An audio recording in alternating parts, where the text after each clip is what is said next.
То, что он оказался в тюрьме, это не думаю, что это месть со стороны администрации. Он отказывался выполнять какие-либо, любые, не какие-либо, любые законные требования администрации. И выход на работу, и соблюдение режима содержания, и внутреннего распорядка. То есть никакие указания он не выполнял.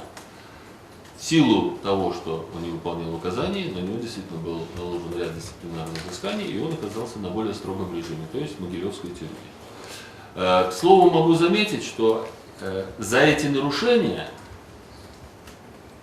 некоторые могут оказаться, это может быть квалифицировано как 411 статья, то есть невыполнение законных распоряжений, неповиновение законным требованиям администрации строительного учреждения.